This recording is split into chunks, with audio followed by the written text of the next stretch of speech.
இந்தியாவில் முதலீட்டை அதிகரிக்குமாறு ஸ்வீடன் நாட்டின் நிறுவனங்களுக்கு பிரதமர் நரேந்திர மோடி அழைப்பு விடுத்துள்ளார்.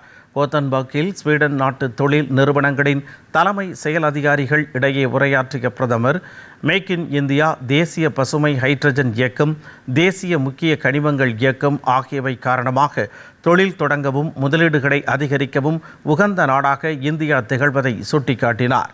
உற்பத்தி, பசுமை ஹைட்ரஜன் இயக்கம், தூய்மையான எரிசக்தி உள்ளிட்ட துறைகளில் முதலீடுகளை அதிகரிக்க வேண்டியதன் அவசியத்தை அவர் வலியுறுத்தினார். ஜனநாயகம், வெளிப்படைத்தன்மை, புத்தாக்கம், நிலைத்தன்மை ஆகியவற்றில் பகிரப்பட்ட விழுமியங்களை இந்தியாவும் ஸ்வீடனும் கொண்டிருப்பதாக குறிப்பிட்ட பிரதமர், புத்தாக்கம் மற்றும் நிலைத்தன்மையும் ஸ்வீடனின் வலிமையும் பகிர்ந்து கொள்ள வேண்டும் என்று கேட்டுக்கொண்டார். வலுவான உள்நாட்டு சந்தை, டிஜிட்டல் பொது கட்டமைப்பு, உற்பத்தி விரிவாக்கம், அடுத்த தலைமுறை உட்கட்டமைப்பு மேம்பாடு ஆகியவை இந்தியாவின் வளர்ச்சிக்கு உந்து சக்தியாக திகழ்வதை சுட்டிக்காட்டிய அவர், 21ஆம் நூற்றாண்டுக்கான தீர்வுகளை வழங்குவதில் இந்தியா முன்னணியில் உள்ளதாக தெரிவித்தார். பிரதமரின் வேண்டுகோளை தொழில் நிறுவனங்களின் தலைமை செயல் அதிகாரிகள் ஏற்றுக்கொண்டதாக வெளியுறவு அமைச்சகம் தெரிவித்துள்ளது. இந்தியாவில் முதலீடு செய்ய அவர்கள் ஆர்வம் காட்டியதாக வெளியுறவு அமைச்சக செயலாளர் சிவி ஜார்ஜ் செய்தியாளர்களிடம் தெரிவித்தார்.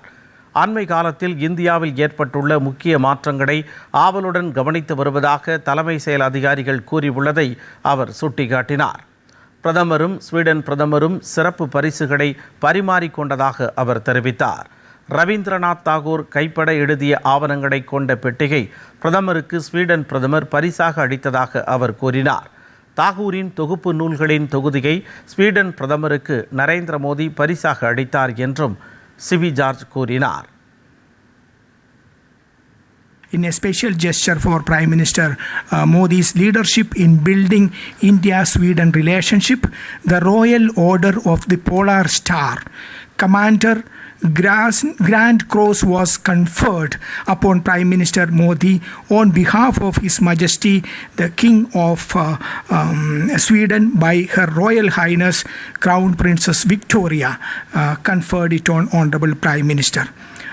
Let me mention that it is among Sweden's oldest and most distinguished honors conferred upon foreign dignitaries and heads of government in recognition of exceptional public service and contribution towards strengthening relations with Sweden.